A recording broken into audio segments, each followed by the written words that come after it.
es la cuarta vez que estoy aquí en Ramallo. Siempre estuvimos dando charlas respecto a... Creo que la primera vez que vine estuvimos en otro pueblo que se llama La Juanita, ¿puede ser? Uno que está del otro lado. Cuando hicimos las charlas... La Violeta. Le cambiaste el nombre de la mujer. Las charlas más cerca de Pergamino. La primera vez estuvimos por allá. Y desde hace, como me decía Evangelina, hace más o menos unos 30 años vengo trabajando en lo que se llaman producciones agroecológicas. ¿Sí? Yo trabajo en la Facultad de Agronomía, soy docente en la facultad hace 34 años, trabajo en una ONG que se llama CETAR, un centro de estudios, y de ahí coordinamos una red llamada Red de Acción en Plaguicida, y venimos trabajando por la problemática de los plaguicidas en la salud, y fundamentalmente tratando de hacer tarea de investigación, de acompañamiento, de extensión, de sensibilización, de incidencia política, y mostrar que hay alternativas como la agroecología. En la facultad doy una materia que se llama Investigación y Extensión en Agroecología. Tengo mi huerta y hace muchos, pero muchos años también, vengo trabajando en el tema específico de las huertas. La charla surgió más o menos ahora unos 2 meses como una idea de dar continuidad, digamos, a las estrategias de posicionamiento en relación a la lucha contra los plaguicidas, su incidencia en la salud y fundamentalmente mostrar que hay otras posibilidades de producir, ¿no? No quedarnos en la imposibilidad de que o producimos con plaguicida o no podemos producir, ¿no? O sea, salir de esa dicotomía de que es imposible producir con estrategia, como usted decía, de Fukuoka o de Steiner, de la biodinámica, o de la permacultura, o de la agricultura de los pueblos originarios, o sea, salir de esa imposibilidad de que o producimos con químicos o no producimos, ¿no? Y bueno, desde hace mucho tiempo, lo que respecta a mí, estoy acompañando, ¿no? Productores, productoras, de todas las producciones que ustedes imaginan, ¿no? De huerta, de cereales, de frutales. Específicamente trabajo en algunos proyectos de la facultad en Santiago, perdón, en Misiones, y con otra ONG estamos trabajando en proyectos de agroecología en Santiago del Estero, en Catamarca. Trabajo mucho en la producción de hortalizas, con algunos proyectos en Escobar, en Luján, en General Rodríguez, en Marcos Paz, donde yo vivo.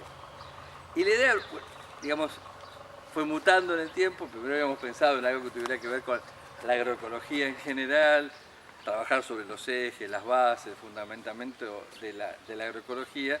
Y en el último, más o menos 2 semanas, viró a ser algo más ligado a la huerta, ¿no? La idea es que podamos, ¿no? Pensar en la agroecología y que todo lo que vamos a trabajar en torno a la huerta fundamentalmente, y está bueno que tengamos una huerta para poder ver, preguntar, analizar, la idea es llevarlo a que esto mismo que hacemos una huerta lo podemos hacer en 50 hectáreas, 100 hectáreas, 200 hectáreas. O sea, pensar que las producciones agroecológicas pueden hacerse en espacios muy grandes, que los ejes y los principios de la agroecología son los mismos, ¿no? O sea, si estamos planteando, y me pasa a mí, un productor agroecológico de hortalizas que a lo mejor tiene 10 hectáreas, quizás no va a diseñar el predio como lo estamos diseñando ahora y hacer una línea de cada cultivo, pero lo va a hacer de otra manera. Y si estamos hablando de un productor que va a hacer frutales y conocemos mucho, también lo van a hacer con la misma mirada y los 2 ejes fundamentales que son la nutrición del suelo y la diversidad. O sea, un poco la idea del taller era esa, ¿no? Pensar en términos de la agroecología, los ejes, fundamentos, la estrategia, las prácticas a nivel general. Y en las últimas 2 semanas mutó, estuvimos charlando bastante en tema de, bueno, ligarlo más a la huerta, ¿no?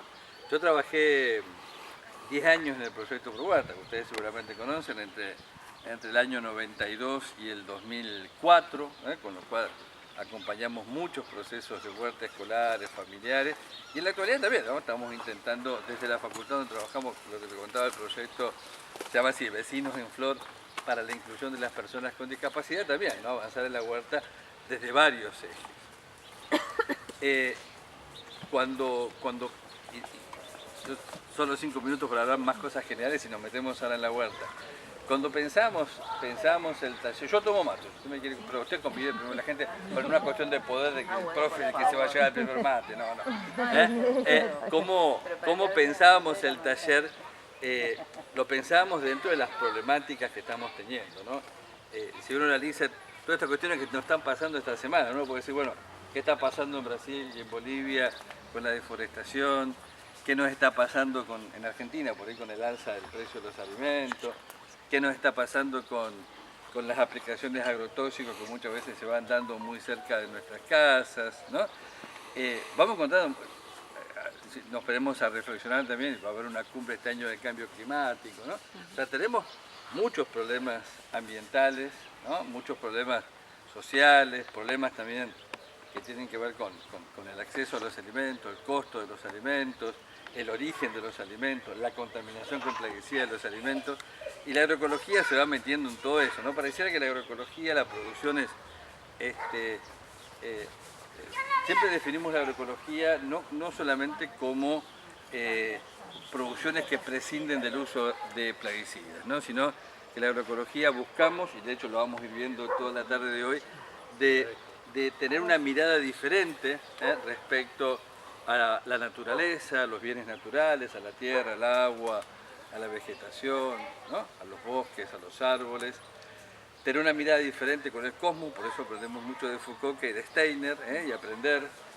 Tenemos una mirada de la agroecología que tiene que ver con las relaciones sociales, las relaciones humanas, la inclusión de las personas. O sea, la idea que se vayan pensando que la agroecología no es solamente, bueno, no usamos agroquímicos, ¿no? Es más profundo, ¿no? Es por ahí meterse en dimensiones ambientales, sociales, económicas. Buscamos que la agroecología sea rentable, por eso decíamos recién, se está haciendo agroecología en 300 hectáreas, los productores están ganando plata, ¿no? O sea, no pensar solamente en lo ambiental o en lo económico, pensar en las dos dimensiones, pensar en la inclusión social, pensar en las cuestiones que tienen que ver con la soberanía alimentaria, pensar, digo, la agroecología, como decíamos recién, no es una alternativa, no es un sistema productivo, sino que es un paradigma, un modelo de mirar la realidad de manera diferente. Mi idea es que cuando ustedes pasen por la huerta mañana, además de ver lo que están viendo ahora, veamos otras cosas, ¿no? Y que podamos ver nuestra huerta, que puede tener 1 hectárea, o tu granja, o tu experiencia, verla de otra manera. Tratamos también de promover otras formas de relación con los consumidores, otras formas de relación entre productores y consumidores. Por eso en muchos lugares estamos intentando crear sistemas de certificación agroecológica de los alimentos.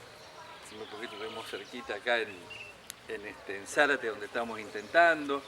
Del otro lado estuve la semana pasada en San José de Entre Ríos también, ¿no? Con productores que están haciendo agroecología y que quieren vender con un sello que diga que es agroecológico. Bueno, ¿cómo hacer ese sello? Y estamos discutiendo que para hacer agroecología no alcanza con tener una huerta donde no aplique plaguicida. Otras cosas son necesarias tener en cuenta, ¿no? Las relaciones sociales de producción, el origen de la semilla, que vamos a charlar, que acá tenemos la caja con la semilla acá del compañero que la va atesorando de distintos lugares. O sea, la agroecología no es solamente producir sin veneno, la agroecología no es una alternativa, muchos dicen que es una ciencia o es una disciplina, mucho más, es un paradigma, es un modelo que nos va a ayudar a vincularlo de diferentes maneras, ¿no? Con el ambiente, con el cosmos y entre nosotros. Fíjense lo difícil. Con el cosmos y con nosotros tratar de ver qué hacemos. Voy a tomar el mate porque si no, tu nombre es Sandra. Sandra, que es directora, yo conozco a la directora, porque yo también fui director, yo sé cómo somos. Yo te estaba por pegar un grito. Yo fui director de un terciario, ¿viste? Voy a tener más mano dura todavía. Yo sí de secundaria. Entonces, desde ahí un poco el tema de la charla. O sea, repito, veníamos pensando en Ramallo como muchos distritos de la ciudad, de la provincia de Buenos Aires, de Entre Ríos, de Santa Fe, de Misiones, de Córdoba. Existen franjas que limitan la pulverización con agroquímicos y tenemos que buscar, donde yo vivo, por ejemplo, en Marcos Paz, tenemos una ordenanza. El año pasado, después de muchos años, pero de muchos años de trabajo, logramos que se sancione una ordenanza para promover la agroecología, justamente para que todos aquellos productores que están en la franja de no pulverización puedan tener una alternativa técnica, o sea, poder producir, determinar un agroecosistema, una alternativa productiva, una alternativa de comercialización a partir de los mercados locales o los mercados regionales y fundamentalmente que puedan tener una alternativa que sea viable, ¿no? Que siempre no caigamos en esto, bueno, si no producimos con químicos no podemos producir, ¿no? Y estamos viendo justamente cómo hacemos más factible esta producción agroecológica, ¿sí? ¿Quedó más o menos claro dónde viene la agroecología y por qué estamos acá? O sea, la idea es que podamos, además de resolver todas nuestras preguntas y ganas de compartir, que yo sé que son muchas, podamos ver la agroecología como una estrategia, como un paradigma que nos pueda demostrar y hacer frente a las problemáticas que estamos teniendo hoy, ¿no? El alto uso de plaguicidas se puede disminuir drásticamente si aplicamos estrategias agroecológicas. Podemos encontrar estrategias de adaptación al cambio climático. Justamente la agroecología la vamos a charlar hoy, a partir de sus estrategias, de sus técnicas. Yo trabajo en un proyecto en Santiago del Estero justamente buscando estrategias para adaptarnos al cambio climático, que ya está, no es algo que va a venir en 20 años, ¿no? Vincular a la agroecología la problemática de la soberanía alimentaria y la alimentación, buscar que se produzcan alimentos de cercanía, de alta calidad, de acceso considerable para la población, a un precio que sea justo. Buscamos, repito, con la agroecología también resolver situaciones laborales, justamente las producciones agroecológicas demandan más trabajo, buscamos más equidad generacional y también equidad de género a partir de la agroecología, la creatividad, la distribución de roles en el sustento de las huertas, o sea, buscamos resolver, fíjense, muchas problemáticas y lo que estamos, y con esto ya me cierro la parte más general, es tratar de que la agroecología sea tomada, ¿no?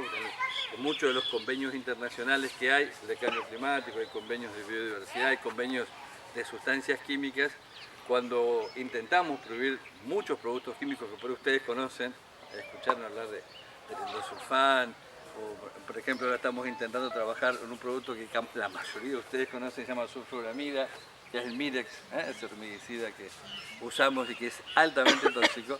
En los convenios internacionales también estamos intentando trabajar la problemática de la agroecología para que los productos químicos no se sustituyan por otros químicos, sino que se sustituyan por estrategias agroecológicas. La agroecología fomenta nuestra creatividad, lo podemos ver ahora, fomenta la organización, fomenta la investigación, ¿no? Fomenta el trabajo digno, ¿sí? Y justamente también, y esto sí es lo último, la estamos intentando a nivel de Naciones Unidas mostrar, ustedes habrán escuchado hablar de los objetivos del milenio, ¿no? Los objetivos del milenio, la idea de erradicar el hambre, mejorar la salud de la población, mejorar y ir a un mundo sustentable, y bueno, la agroecología tiene que cumplir ahí un rol fundamental, ¿no? Dicho esto, me pareció largo, pero queríamos enmarcarlo, la idea que podamos compartir ahora algo ya más específico en el tema, a lo mejor, de la huerta. Y muchos de ustedes tienen huerta, ¿no? ¿Sí? La mayoría de ustedes tienen huerta, entonces la idea es por ahí compartir, ¿no? Ideas, poder compartir.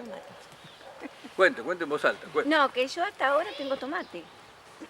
¿Y por qué le parece? ¿Esto es bueno o malo que tengamos tomate en esta época? Muy bueno. Es buenísimo. Pues yo le estoy poniendo, yo tengo un lombricero hecho por mí en el rincón y cada tanto le voy removiendo la tierra y echando esa tierra. Y tengo tomate. Bien. Algunos no me creen, pero yo tengo tomate. Bien. Yo también Bueno, tengo. En la enredadera. yo contaba hoy que todavía tenemos zapallo, ¿no? En Tengo Marcopá, que cebolla también. Hubo y nada más que ajo. unas dos. Y a esta altura del tiempo, no sé si anteriormente a esta altura de la época no se daba. No teníamos. No se daba. Bueno, yo le preguntaba si es bueno o malo, ¿no? Los cambios en general son siempre en múltiples direcciones, ¿no? Hay la agroecología tiene como varias escuelas de las cuales va tomando. Una es la del Fukuoka, ¿no? La agricultura del no hacer, ¿no? De la mínima intervención. Fukuoka no dice no hagamos nada, no lo dice así. Pero él habla de su agricultura del no hacer, dice mínima intervención, pero dice, bueno, hay que intervenir, hay que observar. Fukuoka nos enseña varias cosas. Una, que no le hacemos mucho caso, que dice obedecer las leyes de la naturaleza.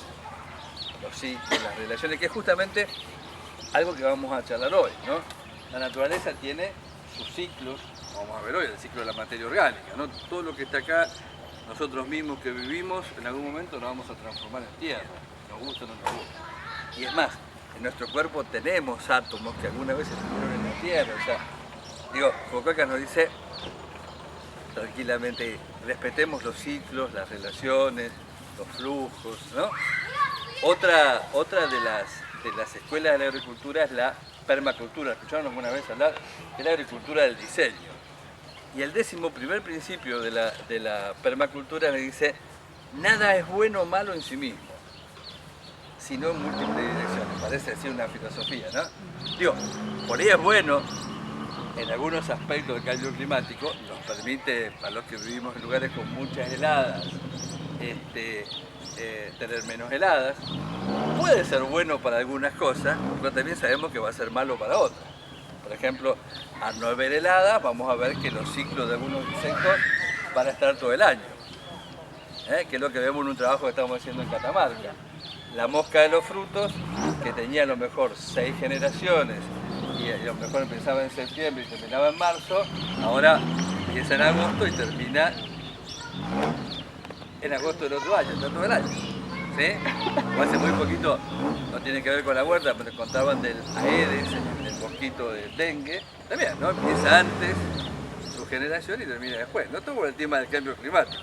El cambio climático puede ser bueno para algunas cosas y muy malo para otras, ¿no? Y ahí tenemos que ver cómo nos vamos adaptando al cambio climático en torno, por ejemplo, las fechas de siembra, las variedades que estamos usando, el riego, ¿no? El cambio climático, que yo les comentaba recién, la agroecología está llamada a funcionar y a defender un rol muy fuerte, ¿no? Para evitar o para adaptarnos al cambio climático, a través, por ejemplo, de las variedades que vamos cultivando, a partir de la protección del suelo. Fíjense, el suelo en este lugar que venimos está bien protegido, a través, por ejemplo, de las siembras que estén adaptadas justamente a las temperaturas y a las lluvias, a través, por ejemplo, de la materia orgánica del suelo, que es un gran reservorio de dióxido de carbono.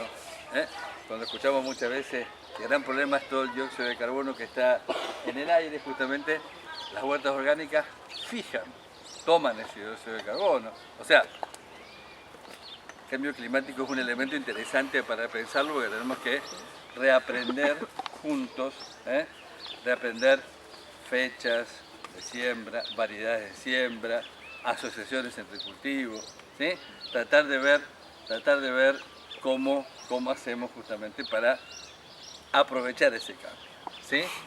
Yo les comentaba que tenemos a Fukuoka, tenemos a Steiner y su vuelta biodinámica,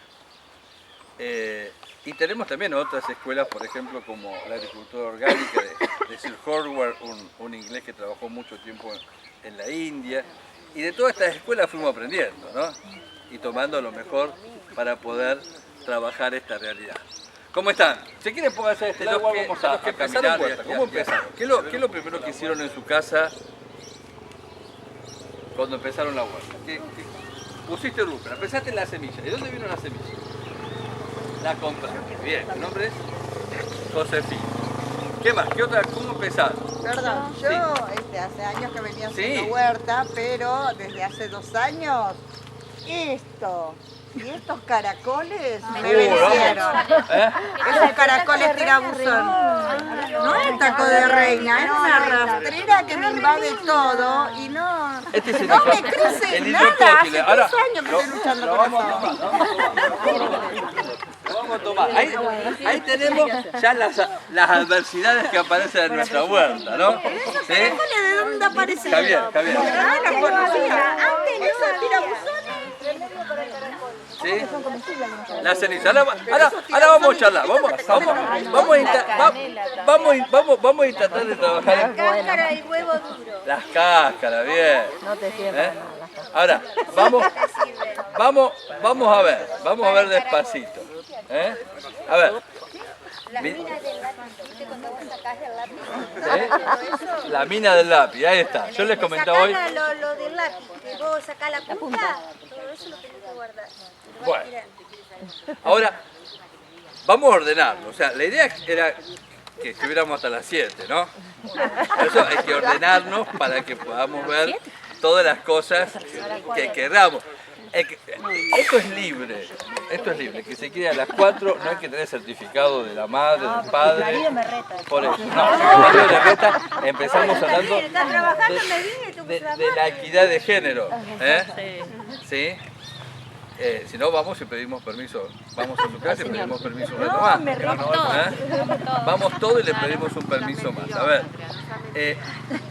la idea es que podamos respondernos, o sea, todas las cuestiones que ustedes tengan ganas de aprender, de comprender y de compartir. Yo, digamos, siempre pensando con la idea que un poco el taller tenía la intencionalidad de mostrar que existen estrategias, alternativas, prácticas de producir alimentos, de ocupar el territorio, de ocupar los espacios, de generar emprendimientos en los cuales no utilicemos químicos. Eso es fundamental, ¿no? Pero que también vamos a ver que vamos a tener que resolver situaciones problemáticas. Decíamos recién, el desgaste de los suelos, que van apareciendo algunos insectos, ¿no?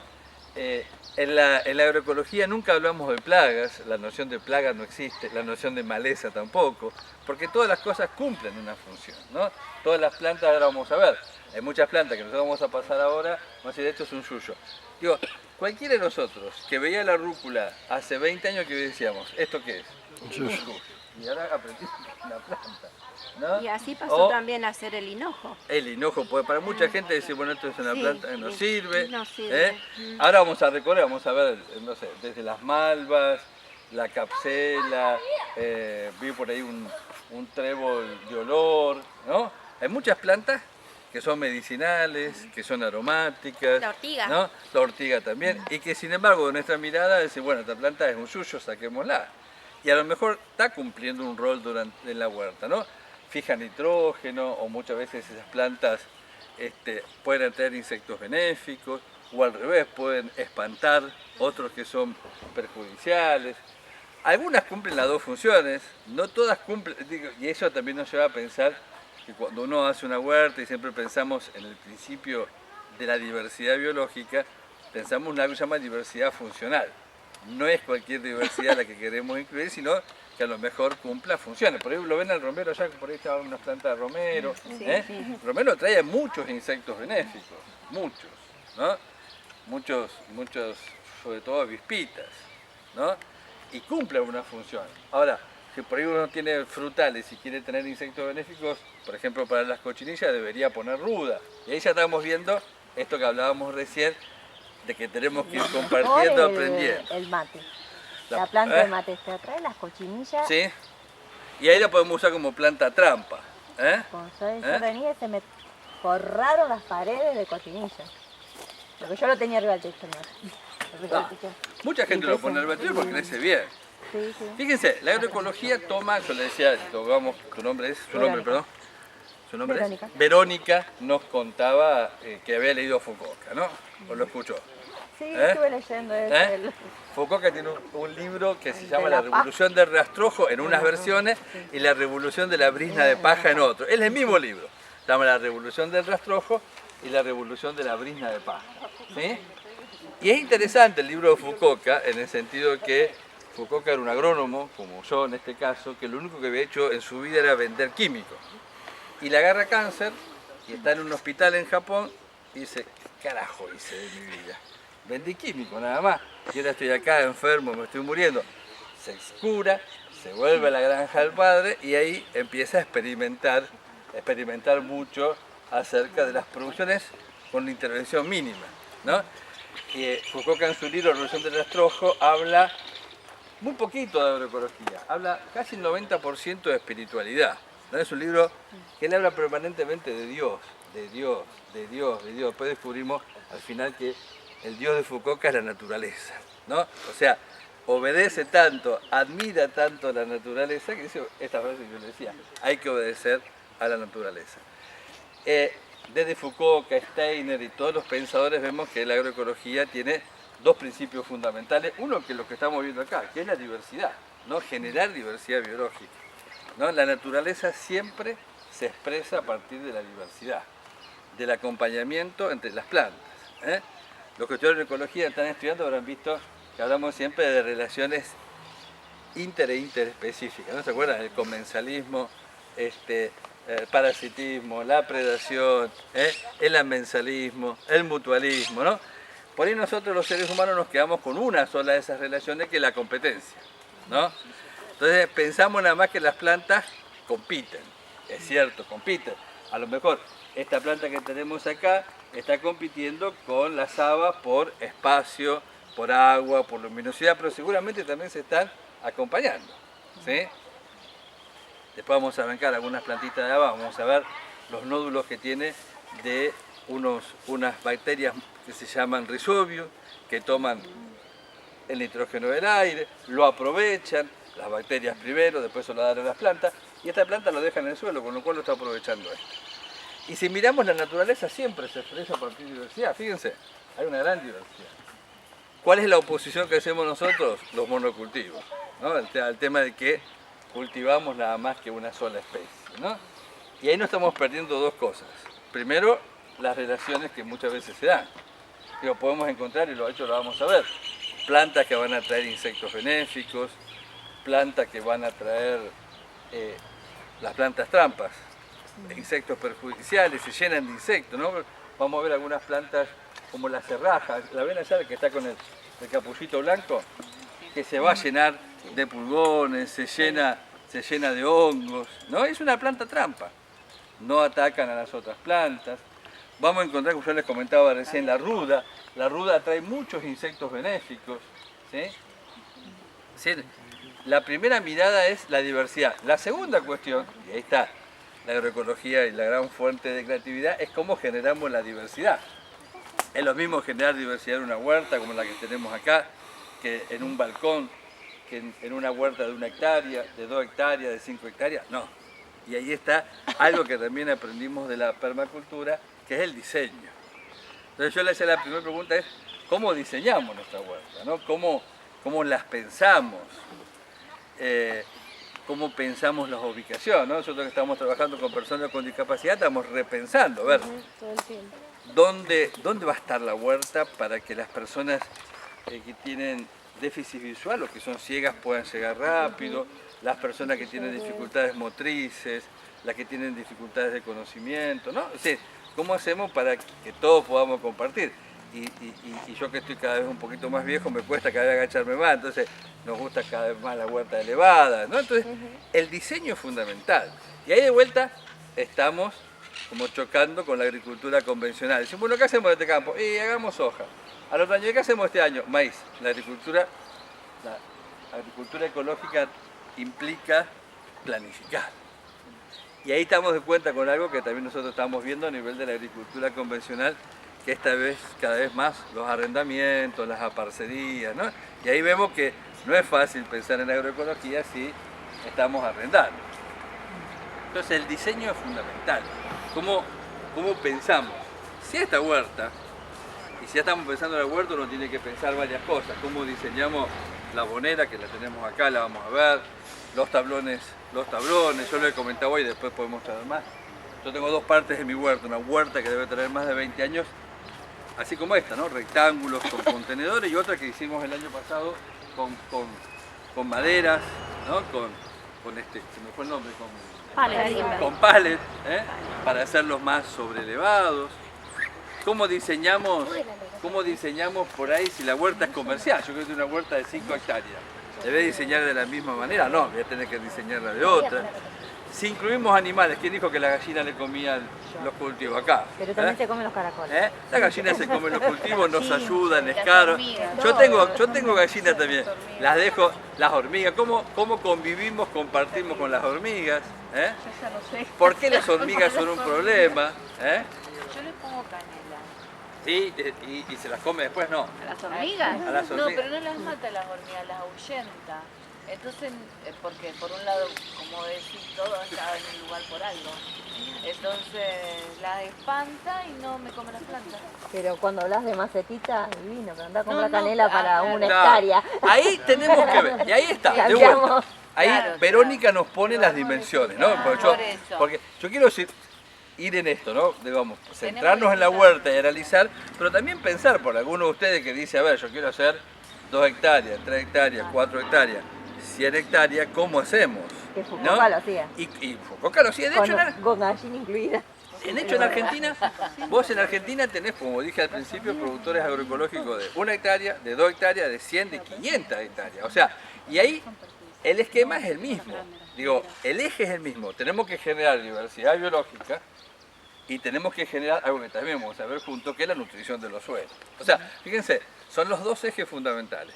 Suelos bien nutridos, ¿para qué? Para que produzcan plantas bien nutridas. ¿Para qué? Para que nosotros estemos bien nutridos. Esto lo decía Sir Howard, esto hay un libro que ustedes pueden bajar de internet, no está en español, está en portugués, la versión más cercana, que se llama Mi Testamento Agrícola. Y Sir Howard lo que trabajaba en la India hace más de 70 años era la nutrición del suelo. Alimentar bien el suelo, ¿para qué? Para producir plantas sanas. ¿Para qué? Para producir después alimentos sanos para la población hindú. Pensemos, 70 años todavía los hindúes estaban bajo el régimen de Inglaterra, o sea, no eran libres, ¿no? Y Sir Howard trabajaba eso, tratando de mejorar la comida. Esos son los dos principios básicos: diversidad biológica y nutrición de los suelos. ¿Cómo lo hacemos? En una huerta, en una maceta, en 1 hectárea, en 2, 100 o en 300 hectáreas tenemos que ver. Pero al principio son los mismos, ¿no? Y ahí está la gran dificultad que tenemos, tratar de adaptar estas producciones, pero también la gran creatividad que tenemos que tener. Seguramente si vamos a la huerta cada uno de ustedes, va a ser distinta. Y a lo mejor están poniendo los dos mismos principios: creatividad, nutrición, ¿no? Diseño, pero cada uno la fue diseñando con sus gustos, con sus ganas. ¿Sabes? La primera cuestión que me parecía contar era esa, ¿no? Cómo la diseñamos, cómo pensamos nuestra huerta, pero no a 1 año o a 2 años, a 10 años, ¿no? Cómo la pensamos, cómo diseñamos los bancales o los tablones que tenemos acá, si lo vamos a hacer libremente o sin ninguna contención, si lo vamos a hacer cuadrado, redondo, si lo vamos a hacer como acá, de 1 metro, o si tenemos una huerta de 1 hectárea, a lo mejor lo que hacen los productores son paños de distintos cultivos, y cómo vamos generando la diversidad, ¿no? Sí, ¿vos quién quiere contar? Pase. ¿Por qué diseñar? Nos dice la permacultura, fundamentalmente para ver qué lugar va a ocupar cada sistema productivo y qué lugar va a ocupar cada elemento que vamos incorporando, ¿no? La permacultura dice que tenemos que conocer las necesidades de cada elemento. Yo digo, a ver, vamos a poner habas, tengo que saber la fecha de siembra de las habas, el régimen alimentario, qué nutrientes necesita, también qué puede aportar al medio, ¿no? La permacultura nos dice, que es una agricultura del diseño, que tenemos que repensar el costo energético que muchas veces tienen las actividades y reducir ese costo de energía. Nos hace pensar muchas veces la permacultura que las funciones pueden ser cumplidas por más de un elemento, ¿no? Justamente para justaponer esas necesidades que a lo mejor vamos teniendo. Y la otra cuestión que queremos compartir es el tema de la nutrición de los suelos. Me gustaría que podamos charlar hoy, ver, nos decían, bueno, ver, el suelo no es bueno, cuándo el suelo es bueno, cuándo no es bueno, cómo lo podemos ir mejorando para generar, digamos, cada vez mejores condiciones para que ese suelo esté. ¿Estamos bien hasta acá? Sí. ¿Tienen dudas o quieren aportar algo de algo que yo no dije? Fíjense que es sencillo: biodiversidad y nutrición de los suelos. Y no necesitamos nada más. Generar biodiversidad es importante. Fíjense, nos estamos alejando de lo que nos propone la agricultura, entre comillas, industrial, que es más monocultivo, ¿no? Monocultivo de hortalizas, monocultivo de frutales, monocultivo de tabaco, monocultivo de árboles. Y nutrición de los suelos, alimentación de los suelos, ¿no? Digamos, el suelo, vamos a hacer una palada ahora, vamos a ver que es un organismo vivo en sí mismo, ¿no? En el suelo habitan millones de billones de hongos, de bacterias, de lombrices, de insectos. Desde nuestra mirada, muchos benéficos, y desde nuestra mirada, muchos perjudiciales, ¿no? La agricultura moderna muchas veces piensa que podemos empezar, y de hecho muchos cultivos empiezan acabando con toda la vida del suelo, ¿no? ¿Por ahí escucharon hablar del bromuro de metilo alguna vez? Es tan importante el bromuro de metilo, si están aburridos hoy a la noche, googleen, van a ver que tiene un convenio internacional para el suelo, que es el convenio de Montreal. Hay un convenio internacional que buscó reducir y prohibir el bromuro de metilo. No tanto porque afecta a los suelos de la persona, sino porque afecta a la capa de ozono, ¿sí? El bromuro de metilo es un gas que se aplica al suelo, acá en San Pedro seguramente será usado como el agua, para acabar con la vida, para acabar con toda la vida, ¿no? Los perjudiciales y los benéficos, ¿no? Desde la agroecología consideramos que todos tienen que estar. O sea, buscamos justamente que el suelo esté rico en materia orgánica, que esté rico en comida, para que haya una gran cantidad de bacterias que sean benéficas, pero también sabemos que va a haber perjudiciales. Una gran cantidad de insectos que sabemos que van a ser benéficos y otros que van a ser perjudiciales. Y la vida justamente es eso, es buscar el equilibrio a partir de una buena nutrición de los suelos. Darle de comer al suelo no implica, como vemos con la agricultura moderna, darle de comer nitrógeno o darle de comer fósforo nada más, o por ahí usted escucha, bueno, ponerle triple 15, ¿no? Ponerle fósforo, ponerle potasio, sino darle de comer todo lo que el suelo necesita. El suelo necesita, como nosotros, más o menos unos 50 micronutrientes. Y si le damos uno o dos solos, se produce un crecimiento de la planta muy desbalanceado, ¿sí? Muchas veces, y después eso vamos a ver más tranquilos, la planta crece pero no desarrolla, ¿no? Crece, crece, crece y es muy vulnerable a los insectos. Entonces por eso nosotros lo que buscamos es la alimentación del suelo y no solamente darle o nitrógeno o fósforo o potasio, sino darle todos los alimentos, lo mismo que nosotros. Podríamos vivir, no sé, comiendo pan nada más, o poniendo pan y manteca, o comiendo un sándwich, así nos va, digo, ¿no? Yo por suerte comí bastante bien, se nota, gracias a Evangelina, comí bastante bien. Y acá te digo el pan que te falta. Muy rico, muy rico. Lo mejor que tiene esta profesión de agrónomo y de andar viajando por muchos lugares, ¿saben cuál es? Se come La variado. comida. Comer, por todos los lugares. A mí me encanta, voy a Santiago, a Misiones, a Catamarca, y como muy bien como mi cuerpo lo determina. ¿Sí? No soy vegetariano, lo dije hoy. Muchas veces me invitan a un lugar y dicen, che, Javier, vos que sos ecologista, ¿te comerías un choripán? Pero por supuesto. Y cuando voy a Misiones como lo que me dan cabritos en Chaco, en Catamarca, peces también, lo que se puede.